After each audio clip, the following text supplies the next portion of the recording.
भारत और रूस के जॉइंट वेंचर इंडो रूसी राइफल प्राइवेट लिमिटेड IRRPL ने भारतीय सेना को 35,000 AK-203 असॉल्ट राइफल डिलीवरी कर दी है।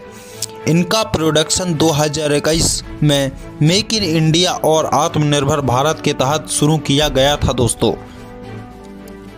इस राइफल की खासियत है कि यह 1 मिनट में 700 राउंड फायर कर सकती है, वजन में हल्की होती है और कभी जाम नहीं होती दोस्तों।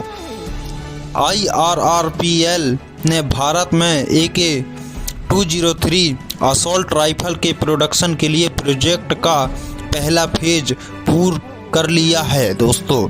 इसके साथ ही भारत AK-203 सीरीज की असॉल्ट राइफल का उत्पादन करने वाला पहला देश बन गया है दोस्तों। AK-203 असॉल्ट राइफल भारतीय सेना में इस्तेमाल किए जाने वाले 7.62 39 mm कारतूस के लिए बनाई गई है। AK-200 राइफल का एक वर्जन है दोस्तों। भारत में सेना के अलावा सुरक्षा एजेंसियों को भी AK-203 असॉल्ट राइफल से लैस किया जाएगा दोस्तों।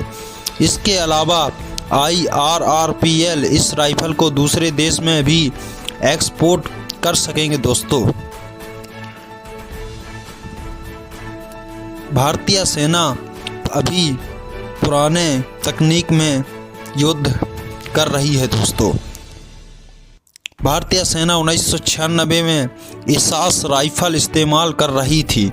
अभी तीनों सेनाओं के पास एसास इंडियन स्मॉल आर्म्स सिस्टम करीब 7 से 8 लाख है। एसास की तुलना में यह राइफल छोटी, हल्की और ज़्यादा घातक है।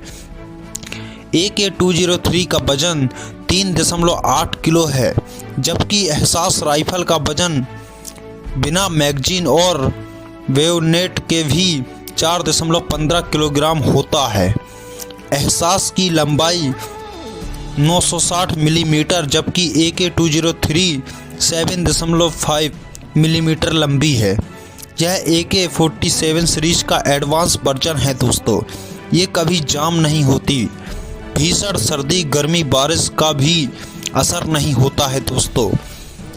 वजन और लंबाई कम होने से AK-203 युद्ध के समय सैनिक के लिए सुविधाजनक होगी दोस्तों। भारतीय सैनिकों को थकान कम लगेगी दोस्तों। लंबाई कम होने से इसकी हैंडलिंग आसान हो जाती है दोस्तों। सैनिक को हैंडलिंग करने में आसानी रहेगी। सैनिक के लिए करीब 6.5 लाख राइफलों की ज़रूरत थी दोस्तों। मोदी सरकार अपने दूसरे कार्यकाल में सुरक्षा बलों को अपनी ज़रूरत के मुताबिक हथियार खरीदने की छूट दी है दोस्तों। इसके तहत रूस से करीब 25,000 AK-203 राइफल की पहली खेप आ चुकी है दोस्तों।